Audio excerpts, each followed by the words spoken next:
नमस्कार मित्रांनो आणि स्वागत आहे तुमच्या आपल्या चॅनल DY बुक्सवर। आज आपण एका अशा पुस्तकाबद्दल बोलूया ज्याने लाखो लोकांना कठीण परिस्थितीतही आशा आणि मीनिंग शोधायला शिकवलं आहे। व्हिक्टर फ्रंकल यांची मॅन्स सर्च फॉर मीनिंग हे फक्त एक पुस्तक नाही तर एक इन्स्पिरेशनल जर्नी आहे ह्यूमन स्पिरिटची। या व्हिडिओमध्ये आपण या पॉवरफुल बुकच्या 10 सर्वात आवश्यक लेसन्सला समजू एकदम सिंपल मराठीमध्ये, जेणेकरून तुम्ही पण आपल्या लाईफमध्ये मीनिंग आणि पर्पज शोधू शकाल। तर चला सुरू करूया या डीप आणि मीनिंगफुल जर्नीला। Lesson 1, survival through meaning. मित्रांनो, व्हिक्टर फ्रंकल यांची मॅन्स सर्च फॉर मीनिंग आपल्याला एक खूपच इम्पॉर्टंट लेसन शिकवते की सर्वात मुश्किल परिस्थितीतही माणूस मीनिंग शोधू शकतो आणि हाच मीनिंग त्याला सर्व्हाइव्ह करण्याची ताकद देतो। फ्रंकल स्वतः एक कॉन्सन्ट्रेशन कॅम्पमध्ये होते, जिथे त्यांनी अनगिनत लोकांना एक्स्ट्रीम सफरिंग झेलताना पाहिलं। त्यांनी ऑब्झर्व्ह केलं की जे लोक कोणत्याही पर्पज, कोणत्याही मीनिंगशी जोडलेले होते, त्यांचे सर्व्हाइव्ह करण्याचे चान्सेस जास्त होते। आता हे मीनिंग ऍक्च्युअली आहे काय? हे आहे तुमच्या लाईफचा पर्पज, तुमच्या व्हॅल्यूज, ती गोष्ट जी तुम्हाला सकाळी उठण्यासाठी मोटिव्हेट करते। ही कोणती मोठी किंवा ग्रँड गोष्ट नाही असायला पाहिजे, ही छोटी छोटी गोष्टी पण असू शकतात, जसे कोणावर प्रेम करणं, कोणतं काम करणं जे तुम्हाला आवडतं, किंवा मग फ्युचरसाठी कोणती होप ठेवणं। फ्रंकलने कॅम्पमध्ये पाहिलं की ज्या लोकांकडे फ्युचरसाठी कोणती होप होती, जसे आपल्या वाईफला पुन्हा बघण्याची उम्मीद किंवा आपली बुक पब्लिश करण्याचं स्वप्न, ते लोक जास्त स्ट्रॉंग होते आणि त्यांनी जास्त चांगल्या प्रकारे सर्व्हाइव्ह केलं। त्यांनी एक खूपच इम्पॉर्टंट गोष्ट सांगितली, ज्याच्याकडे का जगण्याचा आहे तो कोणत्याही कसम सहन करू शकतो। याचा मतलब आहे की जर तुमच्याकडे आपल्या लाईफचा एक स्ट्रॉंग पर्पज आहे तर तुम्ही कोणत्याही अडचणीचा सामना करू शकता। हा पर्पज तुम्हाला एक इंटरनल स्ट्रेंथ देतो, एक अशी ताकद जी तुम्हाला हार नाही मानू देत। फ्रंकलसाठी कॅम्पमध्ये सर्व्हाइव्ह करण्याचं एक रिजन होतं आपली बुक पुन्हा लिहिणं, जी त्यांच्याकडून कॅम्पमध्ये आल्यावर काढून घेतली गेली होती। हे एक मीनिंगफुल गोल होतं ज्याने त्यांना मुश्किल परिस्थितीतही होप दिली। तर मित्रांनो, या लेसनमधून आपण शिकतो की मीनिंग शोधणं फक्त एक फिलॉसॉफिकल कॉन्सेप्ट नाही आहे, उलट हे एक सर्व्हायव्हल मेकॅनिझम पण आहे। जेव्हा आपण आपल्या लाईफमध्ये मीनिंग शोधून घेतो तेव्हा आपण अडचणींचा सामना करण्यासाठी जास्त रेजिलियंट बनतो। जसं एक बोटला अकर स्टेबल ठेवतो, तसंच मीनिंग आपल्याला लाईफच्या स्टॉर्म्समध्ये स्टेबल ठेवतो। त्यामुळे आपल्या लाईफमध्ये मीनिंग शोधायची आहे। Lesson 2, importance of attitude. मित्रांनो, मागच्या लेसनमध्ये आपण बोललो की कसं मीनिंग आपल्याला मुश्किल परिस्थितीत सर्व्हाइव्ह करण्याची ताकद देतं। आता आपण बोलूया एक आणखी इम्पॉर्टंट गोष्टीची जी आपल्या कंट्रोलमध्ये असते, चाहे सिच्युएशन कितीही खराब का होवो, आपला ॲटिट्यूड म्हणजे आपला दृष्टिकोन। व्हिक्टर फ्रंकल म्हणतात की आपल्याकडून सगळं काही काढून घेतलं जाऊ शकतं, शिवाय एक गोष्टीच्या कोणत्याही परिस्थितीत आपल्या ॲटिट्यूडला चूज करण्याची आझादी। कॉन्सन्ट्रेशन कॅम्पमध्ये फ्रंकलने पाहिलं की काही लोक असे होते जे आपली मेंटल आणि स्पिरिच्युअल फ्रीडम मेंटेन ठेवण्यात कामयाब राहिले, भलेही त्यांची फिजिकल फ्रीडम त्यांच्याकडून काढून घेतली गेली होती। हे लोक आपल्या इमॅजिनेशन, आपल्या मेमरीज आणि आपल्या व्हॅल्यूजमध्ये शरण घेत होते। ते छोट्या छोट्या मोमेंट्समध्ये पण ब्युटी आणि मीनिंग शोधून घेत होते, जसे सनसेट बघणं किंवा कोणत्याही आणखी कैदीसोबत एक मीनिंगफुल कन्व्हर्सेशन करणं। फ्रंकलने हे पण ऑब्झर्व्ह केलं की काही कैदी असे होते जे दुसऱ्यांना हेल्प करत होते, आपलं खाना शेअर करत होते आणि दुसऱ्यांना हौसला देत होते।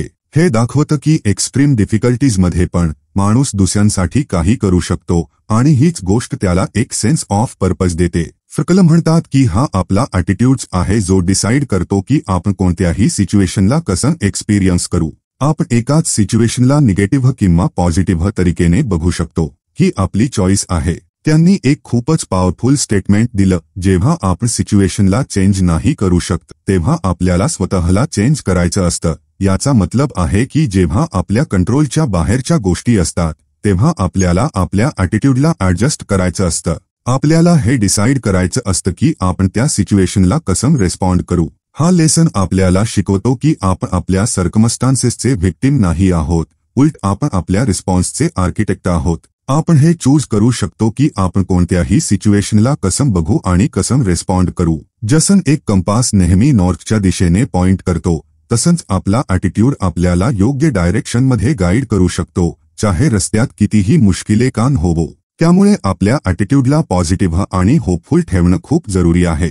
Lesson 3, the will to meaning. मित्रांनो, मागच्या लेसनमध्ये आपण ॲटिट्यूडच्या पॉवरची गोष्ट केली, की कसं आपण आपल्या दृष्टिकोनाला चूज करून मुश्किल परिस्थितींचा सामना करू शकतो। आता आपण बोलूया एक आणखी इम्पॉर्टंट ह्यूमन ड्राईव्हची, द विल टू मीनिंग म्हणजे अर्थाची इच्छा। व्हिक्टर फ्रंकल म्हणतात की माणसाची सर्वात बेसिक मोटिवेशन प्लेजर किंवा पॉवर नाही आहे, उलट मीनिंग शोधणं आहे। आपण सगळे आपल्या लाईफमध्ये एक पर्पज, एक सिग्निफिकन्स चाहतो। ही एक इनर ड्राईव्ह आहे जी आपल्याला पुढे वाढवते आणि आपल्याला जगण्याची वजह देते। फ्रंकलने आपली थेरपी, लोगोथेरपी याच प्रिन्सिपलवर बेस्ट केली आहे। लोगोथेरपीचा फोकस आहे लोकांना त्यांच्या लाईफमध्ये मीनिंग शोधण्यात हेल्प करणं। ही थेरपी मानते की जेव्हा लोक आपल्या लाईफमध्ये मीनिंग शोधून घेतात तेव्हा ते आपल्या प्रॉब्लेम्सला जास्त इफेक्टिव्हली हँडल करू शकतात। आता हे विल टू मीनिंग ऍक्च्युअली काम कसं करतं? फ्रंकल म्हणतात की मीनिंग 3 सोर्सेसमधून येऊ शकतं। पहिलं, काही क्रिएट करणं किंवा काही करणं, जसे कोणतं काम करणं, कोणताही प्रोजेक्ट पूर्ण करणं किंवा कोणत्याही आर्ट फॉर्ममध्ये एक्सप्रेस करणं। दुसरं, कोणाला एक्सपिरियन्स करणं किंवा कोणावर प्रेम करणं, जसे कोणासोबत एक डीप रिलेशनशिप बनवणं, नेचरची ब्युटीला एन्जॉय करणं किंवा कोणत्याही आर्ट पीस को अप्रिशिएट करणं। आणि तिसरं, जेव्हा आपण अनअवॉइडेबल सफरिंगचा सामना करतो तेव्हा आपण त्या सफरिंगमध्ये मीनिंग शोधू शकतो, जसे त्या सिच्युएशनमधून काही शिकणं, त्यातून ग्रो करणं किंवा त्यातून दुसऱ्यांना हेल्प करणं। फ्रंकलने कॉन्सन्ट्रेशन कॅम्पमध्ये पाहिलं की ज्या लोकांनी आपल्या सफरिंगमध्ये मीनिंग शोधून घेतलं होतं ते जास्त रेझिलियंट होते। त्यांनी आपल्या सिच्युएशनला एक ऑपॉर्च्युनिटीच्या रूपात पाहिलं, आपली स्ट्रेंथला टेस्ट करण्याची, आपल्या कॅरेक्टरला डेव्हलप करण्याची। हा लेसन आपल्याला शिकवतो की मीनिंग आपल्या लाईफमध्ये एक फंडामेंटल नीड आहे। जेव्हा आपण आपल्या लाईफमध्ये मीनिंग शोधून घेतो तेव्हा आपण जास्त फुलफिल्ड आणि पर्पजफुल लाईफ जगतो। जसं एक प्लांटला सनलाईट आणि वॉटर पाहिजे ग्रो करण्यासाठी, तसंच माणसाला मीनिंग पाहिजे थ्राईव्ह करण्यासाठी। त्यामुळे आपल्या लाईफमध्ये मीनिंग शोधणं खूप जरुरी आहे आणि हे मीनिंग हर कोणासाठी वेगळं असू शकतं। Lesson 4, the freedom to find meaning. मित्रांनो, मागच्या लेसनमध्ये आपण विल टू मीनिंगची गोष्ट केली, म्हणजे अर्थ शोधण्याची आपली इनर ड्राईव्हची। आता आपण बोलूया त्या फ्रीडमची जी आपल्याला हे मीनिंग शोधण्यात हेल्प करते। फ्रीडम टू फाइंड मीनिंग म्हणजे अर्थ शोधण्याची स्वतंत्रता। व्हिक्टर फ्रंकल म्हणतात की आपल्याकडून सगळं काही काढून घेतलं जाऊ शकतं, शिवाय एक गोष्टीच्या कोणत्याही परिस्थितीत आपल्या ॲटिट्यूडला चूज करण्याची आझादी, कोणत्याही प्रकारे आपल्या रस्त्याला चूज करण्याची आझादी। ही फ्रीडम आपल्याला हे डिसाईड करण्याची पॉवर देते की आपण कोणत्याही सिच्युएशनला कसं रिस्पॉन्ड करू, आपण आपल्या लाईफमध्ये काय व्हॅल्यूज फॉलो करू आणि आपण आपल्या लाईफमध्ये काय मीनिंग शोधू। कॉन्सन्ट्रेशन कॅम्पमध्ये फ्रंकलने पाहिलं की कैद्यांकडे खूपच लिमिटेड एक्सटर्नल फ्रीडम होती। त्यांची फिजिकल मूव्हमेंट्स, त्यांचे ॲक्शन्स सगळं काही कंट्रोल केलं जात होतं, पण त्यांच्याकडे एक इंटरनल फ्रीडम होती, एक अशी आझादी जी त्यांच्याकडून कोणी नाही घेऊ शकत होतं। आपल्या थॉट्सला कंट्रोल करण्याची आझादी, आपल्या इमॅजिनेशनला यूज करण्याची आझादी आणि आपल्या व्हॅल्यूजच्या अकॉर्डिंग जगण्याची आझादी। फ्रंकलने पाहिलं की काही कैदी असे होते जे आपल्या या इंटरनल फ्रीडमला यूज करून मुश्किल परिस्थितीतही मीनिंग शोधून घेत होते। ते छोट्या छोट्या मोमेंट्समध्ये पण ब्युटी आणि जॉय शोधून घेत होते आणि ते दुसऱ्यांना हेल्प करून एक सेन्स ऑफ पर्पज क्रिएट करत होते। हा लेसन आपल्याला शिकवतो की फ्रीडम फक्त एक्सटर्नल सर्कमस्टान्सेसवर डिपेंड नाही करत, उलट ही एक इंटरनल स्टेट पण आहे। आपण आपल्या थॉट्स आणि ॲटिट्यूडला कंट्रोल करून कोणत्याही सिच्युएशनमध्ये फ्रीडम एक्सपिरियन्स करू शकतो। ही फ्रीडम आपल्याला हे चॉईस देते की आपण आपल्या लाईफमध्ये काय मीनिंग शोधू आणि हाच मीनिंग आपल्याला मुश्किल परिस्थितींचा सामना करण्याची ताकद देतो। फ्रंकल म्हणतात की ही आपली रिस्पॉन्सिबिलिटी आहे की आपण आपल्या फ्रीडमला यूज करून आपल्या लाईफमध्ये मीनिंग शोधू। हे कोणी और आपल्यासाठी नाही करणार, आपल्याला स्वतः हे डिसाईड करायचं असेल की आपल्या लाईफमध्ये काय इम्पॉर्टंट आहे आणि आपल्याला त्यावर फोकस करायचं असेल। जसं एक बोटला चालवण्यासाठी नाविकची गरज असते, तसंच आपल्या लाईफला चालवण्यासाठी आपल्याला आपल्या फ्रीडमला यूज करायचं असतं। त्यामुळे आपली इंटरनल फ्रीडमला ओळखणं आणि त्याला यूज करणं खूप जरुरी आहे। Lesson 5, meaning in suffering. मित्रांनो, मागच्या लेसनमध्ये आपण त्या आझादीची गोष्ट केली जी आपल्याला मीनिंग शोधण्यात हेल्प करते। आता आपण एक आणखी खूपच डीप आणि चॅलेंजिंग टॉपिकवर बोलूया, मीनिंग इन सफरिंग म्हणजे कष्टात अर्थ। व्हिक्टर फ्रंकलच्या एक्सपिरियन्सवरून आपण शिकतो की सफरिंग म्हणजे कष्ट लाईफचा एक अनअवॉइडेबल पार्ट आहे। आपण सगळे आपल्या लाईफमध्ये कोणत्या ना कोणत्या तरी प्रकारच्या सफरिंगमधून गुजरतो, चाहे ते फिजिकल असो, इमोशनल असो किंवा मेंटल। पण फ्रंकल म्हणतात की सफरिंगचा पण एक मीनिंग असू शकतो। जेव्हा आपण अनअवॉइडेबल सफरिंगचा सामना करतो तेव्हा आपल्याकडे एक युनिक ऑपॉर्च्युनिटी असते त्या सिच्युएशनमध्ये मीनिंग शोधण्याची, त्यातून काही शिकण्याची, त्यातून ग्रो करण्याची. कॉन्सन्ट्रेशन कॅम्पमध्ये फिकलने पाहिलं की कैद्यांनी आपल्या सफरिंगमध्ये वेगवेगळ्या प्रकारे मीनिंग शोधला. काही लोकांनी आपली स्पिरिच्युअल स्ट्रेंथला डिस्कव्हर केलं, काहींनी दुसऱ्यांना हेल्प करून एक सेन्स ऑफ पर्पज पाहिला आणि काहींनी आपल्या इमॅजिनेशन आणि मेमरीजमध्ये सांत्वना शोधली. फिकल म्हणतात की ही आपली चॉईस आहे की आपण आपल्या सफरिंगला कसं रिस्पॉन्ड करतो. आपण याला एक बर्डनच्या रूपात बघू शकतो किंवा आपण याला एक ऑपॉर्च्युनिटीच्या रूपात बघू शकतो, आपल्या कॅरेक्टरला डेव्हलप करण्याची, आपल्या व्हॅल्यूजला रिअसेस करण्याची आणि आपल्या लाईफला एक नवं डायरेक्शन देण्याची. त्यांनी एक खूपच फेमस कोट म्हटलं आहे, जेव्हा आपण सिच्युएशनला चेंज नाही करू शकत तेव्हा आपल्याला स्वतःला चेंज करायचं असतं. याचा मतलब आहे की जेव्हा आपण कोणत्याही मुश्किल सिच्युएशनला अव्हॉइड नाही करू शकत तेव्हा आपल्याला आपल्या ॲटिट्यूडला चेंज करायचं असतं, त्या सिच्युएशनमध्ये मीनिंग शोधायचं असतं. हा लेसन आपल्याला शिकवतो की सफरिंग मीनिंगलेस नाही आहे. हे आपल्या लाईफचा एक इम्पॉर्टंट पार्ट होऊ शकतं जर आपण याला योग्य पर्स्पेक्टिव्हने पाहिलं. जसं एक मेटल आगीत तापून आणखी स्ट्रॉंग होऊन जातं, तसंच सफरिंग आपल्याला पण स्ट्रॉंग बनवू शकतं जर आपण त्यातून काही शिकलो आणि त्यातून ग्रो झालो. त्यामुळे जेव्हा आपण सफरिंगचा सामना करू तेव्हा आपल्याला हे लक्षात ठेवायला पाहिजे की यात पण एक मीनिंग लपलेला असू शकतो आणि ही आपली रिस्पॉन्सिबिलिटी आहे की आपण त्या मीनिंगला शोधू. Lesson 6 the danger of meaninglessness. मित्रांनो, मागच्या लेसनमध्ये आपण गोष्ट केली की कसं सफरिंगमध्ये पण मीनिंग शोधला जाऊ शकतो.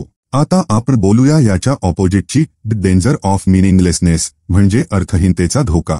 व्हिक्टर फ्रिकल म्हणतात की जेव्हा माणूस आपल्या लाईफमध्ये मीनिंग नाही शोधू शकत तेव्हा तो एक स्टेट ऑफ एक्झिस्टेन्शियल फ्रस्ट्रेशनमध्ये जातो, एक अशी स्टेट जिथे त्याला आपली लाईफ मीनिंगलेस आणि पर्पजलेस वाटायला लागते. ही एक खूपच डेंजरस स्टेट आहे कारण ही डिप्रेशन, एन्झायटी आणि सुसाइडल थॉट्सला लीड करू शकते. फ्रिकलने आपल्या प्रॅक्टिसमध्ये असे अनेक पेशंट्स पाहिले जे आपल्या लाईफमध्ये मीनिंग नाही शोधू शकत होते आणि या वजहाने ते अनेक प्रकारच्या मेंटल हेल्थ प्रॉब्लेम्सशी झुंजत होते. त्यांनी या कंडिशनला नोओजेनिक न्यूरोसिस नाव दिलं, जी एक अशी न्यूरोसिस आहे जी स्पिरिच्युअल प्रॉब्लेम्समधून ओरिजिनेट होते रादर देन सायकोलॉजिकल वन्स. आता हे मीनिंगलेसनेस ऍक्च्युअली काय होतं? हे आहे आपल्या लाईफमध्ये कोणताही पर्पज, कोणती डायरेक्शन, कोणताही गोल न होणं. हे आहे हे फील करणं की तुमच्या लाईफचा कोणताही सिग्निफिकन्स नाही आहे, की तुम्ही जे पण करता त्याचा कोणताही मतलब नाही आहे. फ्रिकल म्हणतात की ही एक खूपच कॉमन प्रॉब्लेम आहे मॉडर्न सोसायटीमध्ये, जिथे लोकांकडे मटेरियल वेल्थ तर खूप आहे पण स्पिरिच्युअल व्हॅल्यूज आणि मीनिंगची कमी आहे. त्यांनी या कंडिशनला एक्झिस्टेन्शियल व्हॅक्यूम नाव दिलं, एक अशी स्टेट जिथे लोकांना एक खालीपण, एक व्हॉइड फील होतं आपल्या लाईफमध्ये. हा लेसन आपल्याला शिकवतो की मीनिंग आपल्या मेंटल हेल्थसाठी तितकंच जरुरी आहे जितकं फिजिकल हेल्थसाठी. जेव्हा आपण आपल्या लाईफमध्ये मीनिंग नाही शोधू शकत तेव्हा आपण एक प्रकारे सिक होऊन जातो, एक स्पिरिच्युअल सिकनेसने. जसं एक प्लांट बिना सनलाइट के मुरझा जातो तसंच माणूस बिना मीनिंग के मुरझा जातो. त्यामुळे आपल्या लाईफमध्ये मीनिंग शोधणं खूप जरुरी आहे, सिर्फ हॅपी राहण्यासाठी तर हेल्दी राहण्यासाठी पण.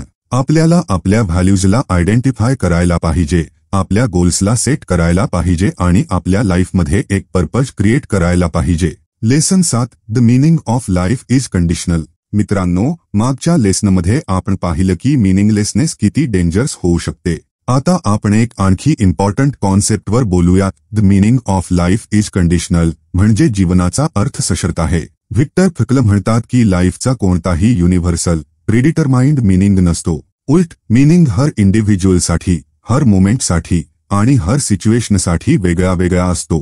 ही एक खूपच क्रुशियल अंडरस्टँडिंग आहे कारण ही आपल्याला हे रिअलाइज करायला लावते की मीनिंग कोणती अशी गोष्ट नाही जी आपल्याला कुठं बाहेरून मिळेल, उलट ही एक अशी गोष्ट आहे जी आपल्याला स्वतः क्रिएट करायची असते, आपल्या सर्कमस्टान्सेसच्या अकॉर्डिंग. फ्रिकल म्हणतात की आपल्याला हे नाही विचारायला पाहिजे की लाईफचा मीनिंग काय आहे, उलट आपल्याला हे विचारायला पाहिजे की या मोमेंटमध्ये माझ्या लाईफचा मीनिंग काय आहे. ही एक शिफ्ट इन पर्स्पेक्टिव्ह आहे जी आपल्याला पॉवर देते.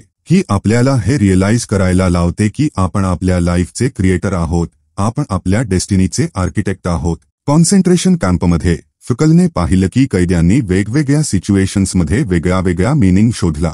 काही लोकांनी आपल्या मिलीच्या मेमरीजमध्ये सांत्वना शोधली, काहींनी आपल्या फ्युचरच्या स्वप्नांमध्ये होप शोधली आणि काहींनी दुसऱ्यांना हेल्प करून एक सेन्स ऑफ पर्पज पाहिला। हे दाखवतं की मीनिंग फ्लेक्सिबल आहे, हे चेंज होऊ शकतं आपल्या सिच्युएशनसोबत। फ्रकल म्हणतात की मीनिंग 3 मेन वेजने शोधला जाऊ शकतो, काही क्रिएट करून किंवा करून, कोणाला एक्सपिरियन्स करून किंवा प्यार करून, आणि अनअवॉइडेबल सफरिंगमध्ये ॲटिट्यूड घेऊन। हे 3 वेज आपल्याला हे चॉईस देतात की आपण आपल्या लाईफमध्ये कसं मीनिंग शोधू, चाहे सिच्युएशन कशीही असो। हा लेसन आपल्याला शिकवतो की आपल्याला लाईफकडून कोणताही स्पेसिफिक मीनिंग एक्सपेक्ट नाही करायला पाहिजे, उलट आपल्याला हर मोमेंटमध्ये मीनिंग शोधण्यासाठी रेडी राहायला पाहिजे। जसं एक आर्टिस्ट हर कॅनव्हासवर एक नवी पेंटिंग बनवतो, तसंच आपल्याला हर मोमेंटमध्ये आपल्या लाईफचा एक नवा मीनिंग क्रिएट करायचा असतो। त्यामुळे आपल्या लाईफच्या हर मोमेंटला कॉन्शियसली जगणं आणि त्यात मीनिंग शोधणं खूप जरुरी आहे।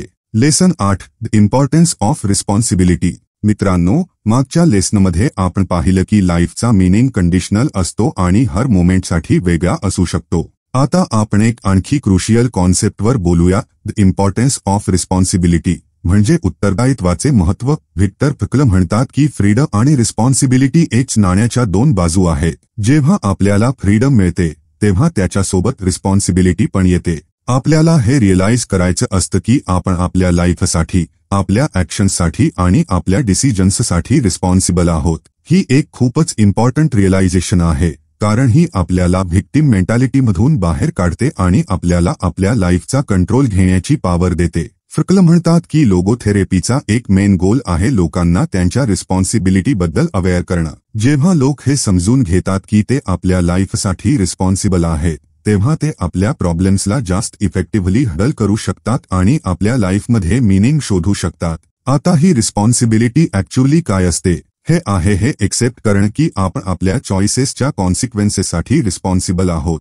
हे समजणं की आपण आपल्या सिच्युएशनला ब्लेम नाही करू शकत, उलट आपल्याला हे बघायचं असतं की आपण त्या सिच्युएशनला कसं रिस्पॉन्ड करतो।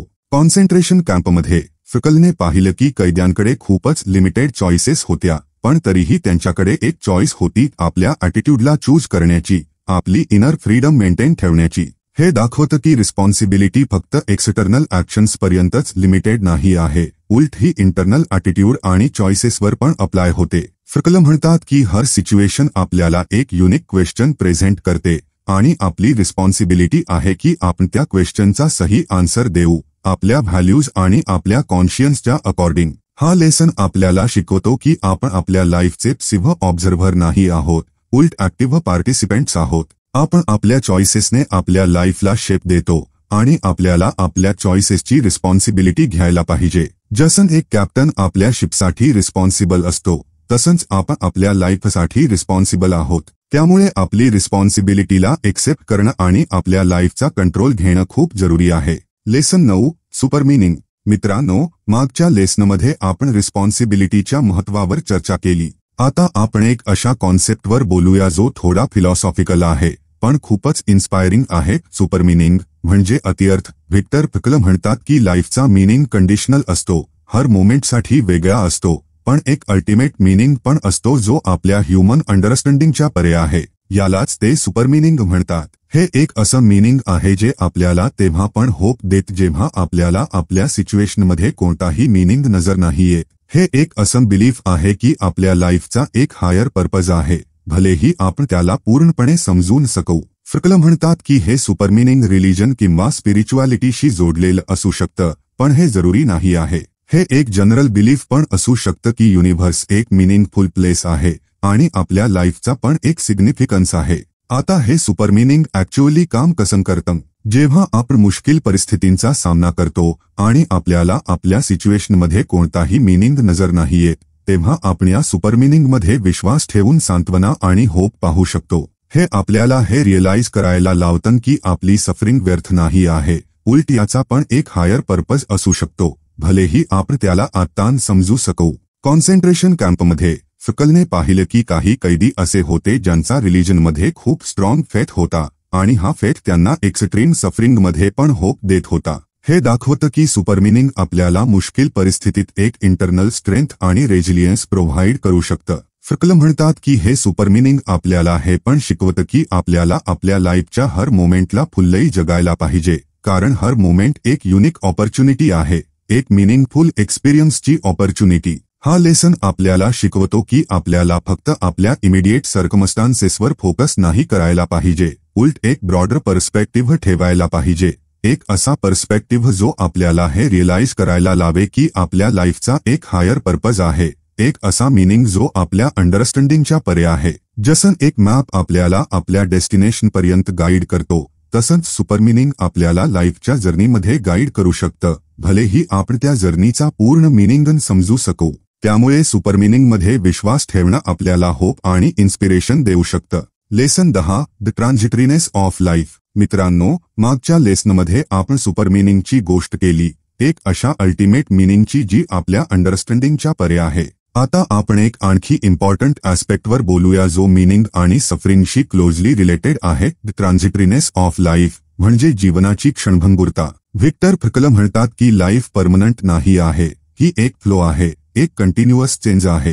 हर मोमेंट युनिक आहे आणि एक वेळा जो मोमेंट निघून गेला तो कधी परत नाही येणार. हे रिअलायझेशन आपल्याला हे शिकवतं की आपल्याला हर मोमेंटला फुल्ली जगायला पाहिजे, त्याला अप्रिशिएट करायला पाहिजे, कारण हा मोमेंट पुन्हा कधी परत नाही येणार. फ्रंकल म्हणतात की ही ट्रान्झिटरीनेसच आहे जी लाईफला सो प्रिशियस बनवते. जर लाईफ परमनंट असती तर शायद आपण त्याची व्हॅल्यू नाही करत. हे रिअलायझेशन आपल्याला हे पण शिकवतं की आपल्याला आपल्या लाईफच्या पास्ट, प्रेझेंट आणि फ्युचरवर एक बॅलन्स पर्स्पेक्टिव्ह ठेवायला पाहिजे. आपल्याला पास्टच्या रिग्रेट्समध्ये नाही अडकून राहायला पाहिजे, आपल्याला फ्युचरच्या एन्झायटीमध्ये नाही हरवून जायला पाहिजे, उलट आपल्याला प्रेझेंट मोमेंटमध्ये फुल्ली प्रेझेंट राहायला पाहिजे. कॉन्सन्ट्रेशन कॅम्पमध्ये फ्रंकलने पाहिलं की कैद्यांना हे रिअलायझेशन होतं की त्यांची लाईफ खूपच अनसर्टन आहे, की ते कोणत्याही मोमेंटवर मरू शकतात. या रिअलायझेशनने त्यांना हे शिकवलं की हर मोमेंट किती इम्पॉर्टंट आहे आणि त्यांना आपल्या लाईफच्या छोट्या छोट्या मोमेंट्समध्ये पण मीनिंग आणि जॉय शोधण्यासाठी मोटिव्हेट केलं.